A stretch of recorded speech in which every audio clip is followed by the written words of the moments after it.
Hello everyone, welcome back to my channel. आज की class में हम करने वाले हैं class 10th English language and literature first flight book का chapter that is the sermon at Banaras and discuss करेंगे हम इस चैप्टर के आज NCERT question answers.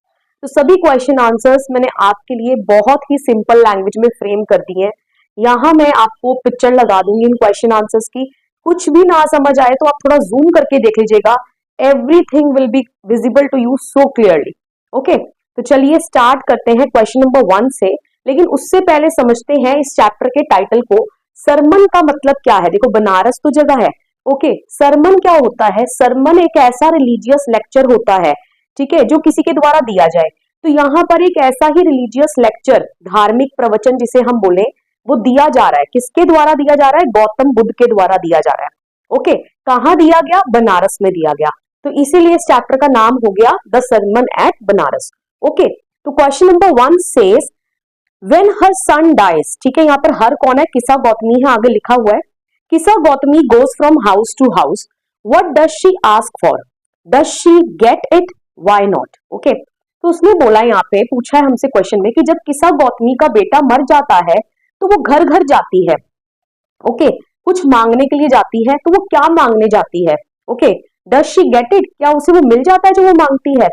Why not, इसका मतलब इसका आंसर में पता चल गया, उसको वो चीज नहीं मिलती है। तो उसने इसीलिए पूछा है कि व्हाई नॉट, क्यों नहीं मिलती है। ओके, तो सैंपल आंसर देखते हैं।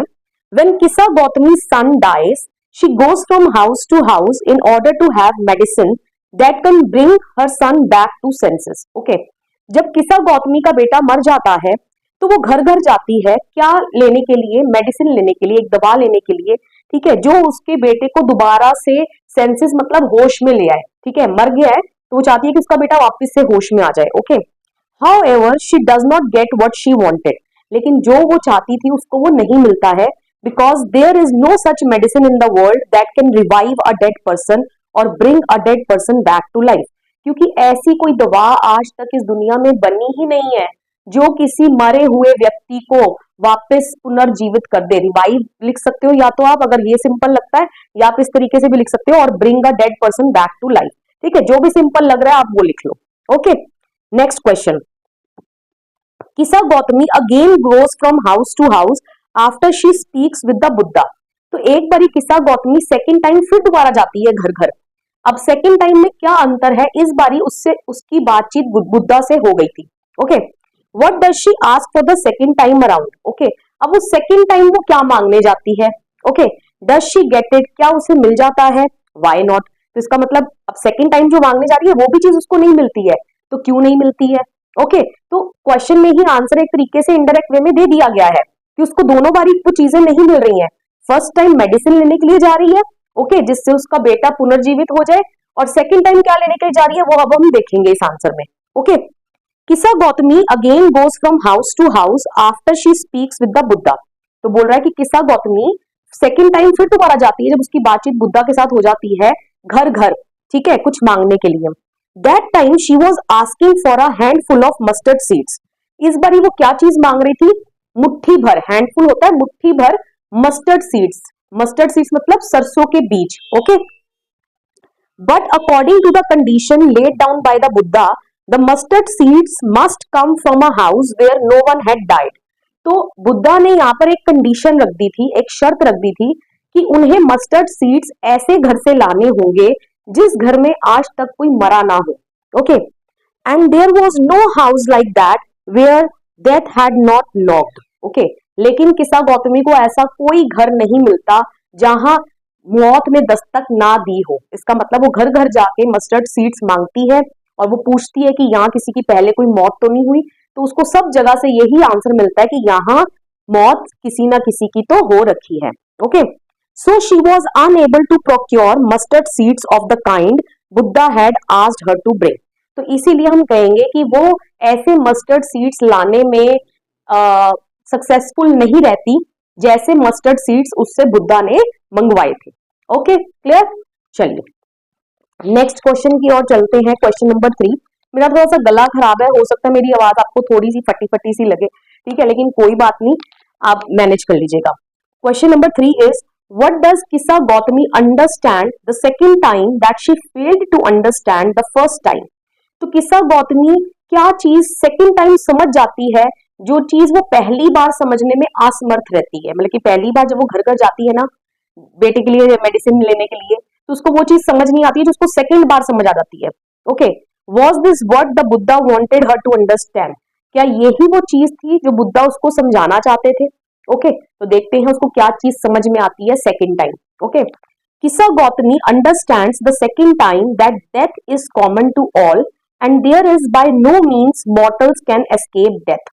ओके, तो किस्सा गौतमी को सेकंड दफा क्या चीज समझ में आती है, क्या लेसन मिलता है लाइफ का कि डेथ जो है ना that is common to all, मतलब कि सबके घर सबको एक ना एक दिन मौत दस्तक तो देगी ही देगी. ओके, और कोई ऐसा तरीका नहीं है जिससे मॉर्टल्स मतलब हम लोग मॉर्टल्स ही हैं जो इस धरती पर आ गए हैं, जो एक दिन मरेंगे. ओके, तो ऐसा कोई तरीका नहीं है जिससे हम मॉर्टल्स इस डेथ से अपना पीछा छुड़ा सकें. Okay, mortals when born had to die one day.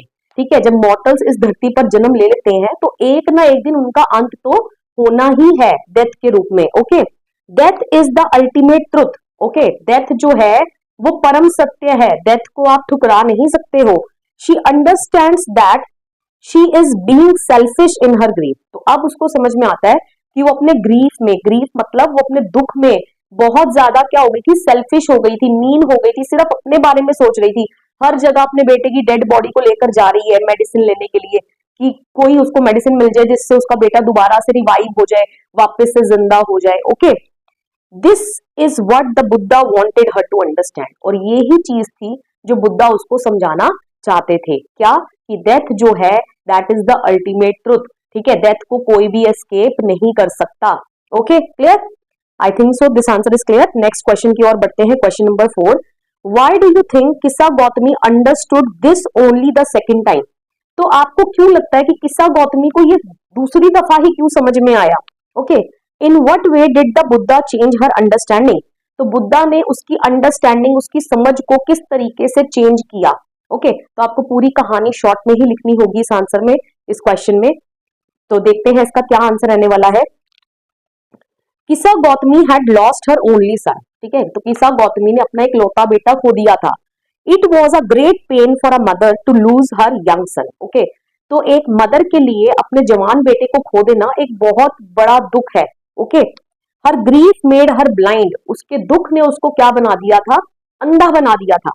वो अपने दुख में इतनी अंधी हो गई थी that she failed to understand the reality of life, कि वो इस जीवन का जो परम सत्य है ना, डेथ, मौत, वो उसको समझने में असमर्थ हो गई. ठीक है, उसको समझ ही नहीं आ रहा था. Okay, instead of accepting the reality she carried her dead son door to door to look for a medicine that would cure him. ठीक है, उसको रियलिटी को एक्सेप्ट कर लेना चाहिए था, अपने बेटे की मौत को स्वीकार कर लेना चाहिए था, लेकिन रियलिटी को एक्सेप्ट करने की बजाय वो अपने बेटे की डेड बॉडी को घर घर ले जाती रही.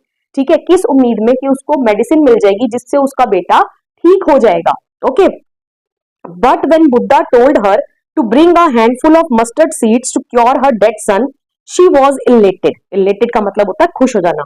ओके, तो जब बुद्धा ने उसको बोला कि मुझे एक मुट्ठी भर मस्टर्ड सीड्स ला दो, ठीक है, जिससे मैं तुम्हारे बेटे को ठीक कर सकूं, तो वो बहुत ज्यादा खुश हो जाती है. Okay, Buddha then told her to procure the seeds from a house where no one had lost their dear ones. लेकिन बुद्धा ने यहाँ एक कंडीशन रख दी थी कि मस्टर्ड सीड्स ऐसे घर से आने चाहिए जहां किसी ने अपने डियर वंस मतलब अपने प्यारों को खोया ना हो. Okay, she was unable to fetch mustard seeds of the kind Buddha had asked her to bring. ठीक है, तो वो ऐसे तरीके के मस्टर्ड सीड्स लाने में अनसक्सेसफुल रहती है जैसे मस्टर्ड सीड्स उसको बुद्धा ने लाने के लिए कहे हैं. ओके, कि ऐसे घर से आने चाहिए जहां आज तक कभी किसी की मौत ही ना हुई हो. Okay, then she understood the fate of mortals is to live and die one day. तब उसको मॉर्टल्स मतलब हम लोग, ठीक है, उनका फेट मतलब किस्मत के बारे में उसको समझ में आती है कि हम मॉर्टल्स कैसे हैं. Live and die one day, हम जीते हैं, जन्म लेते हैं, जीते हैं. ठीक है, एंड अल्टीमेटली एक ना एक दिन हम सबने मर ही जाना है.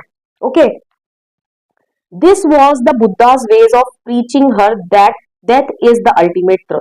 ठीक है, तो ये ही बुद्धा का तरीका था उसको ये चीज को समझाने का कि डेथ जो है दैट इज परम सत्य। ओके, वो परम सत्य है, उसको कोई भी एस्केप नहीं कर सकता। इनएविटेबल भी यहाँ पे लिख सकते हो। इनएविटेबल का मतलब होता है ऐसी चीज जिसको आप अनअवॉइडेबल, ठीक है, जिसको आप अवॉइड नहीं कर सकते हो, क्योंकि इस वर्ड के साथ भी पेपर में क्वेश्चन आता है, ठीक है, ये वर्ड यूज हो जाएगा कि death is inevitable.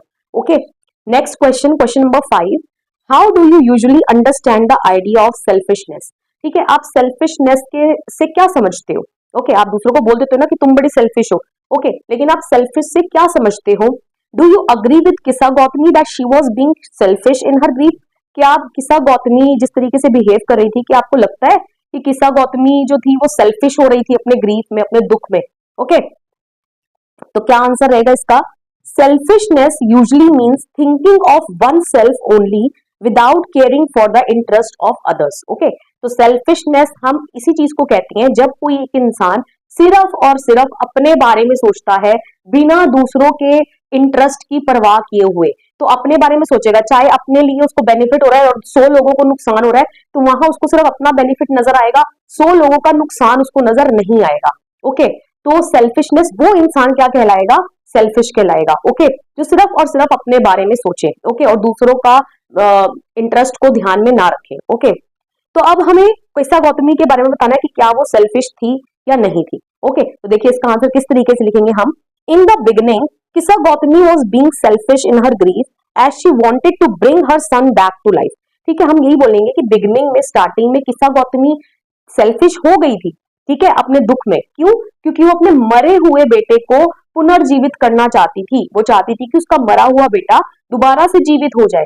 Okay, she behaved insanely till the time she was ignorant of the harsh reality of life।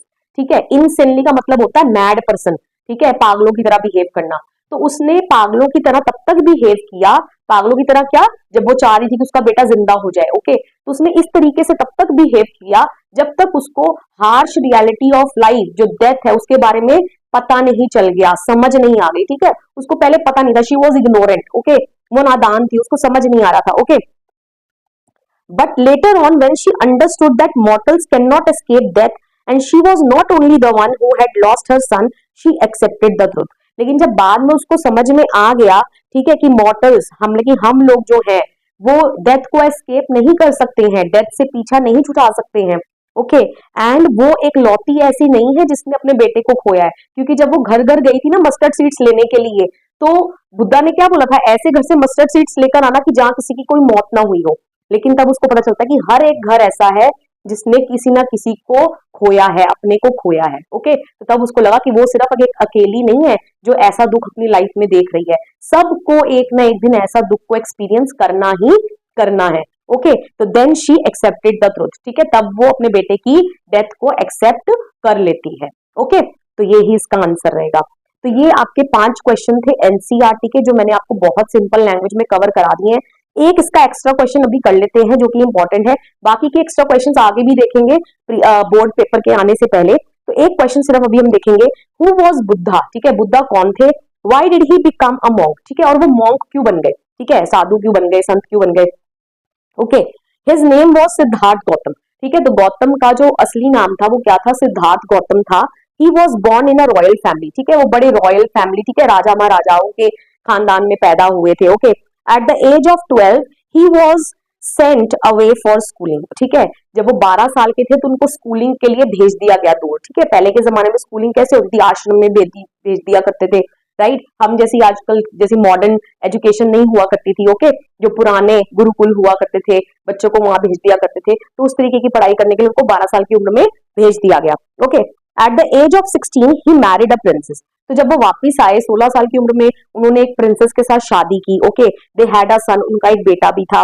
For 10 years the couple passed a happy life. ठीक है, 10 सालों तक उन्होंने अपनी हैप्पी लाइफ, ठीक है, हैप्पी लाइफ जो उन्होंने बिताई। Okay, Siddhartha had been shielded from the sufferings of the world. ठीक है, सिद्धार्थ शील्डेड मतलब कि आज तक उनको पता ही नहीं था कि वर्ल्ड में कैसी कैसी सफरिंग्स है, कैसे कैसे दुख है। ओके, क्यों? क्योंकि तो राजा महाराजाओं के खानदान में पैदा हुए थे, उनके लिए तो दुख कोई बड़ी चीज थी नहीं, उनके पास तो सारी चीजें अवेलेबल थी। Okay, however when he was 25 Siddhartha saw a sick man then an aged man। ठीक है, तो अब 25 की एज में ठीक है, उनके अंदर एक चेंज आया, ट्रांसफॉर्मेशन आया। वो कैसे आया?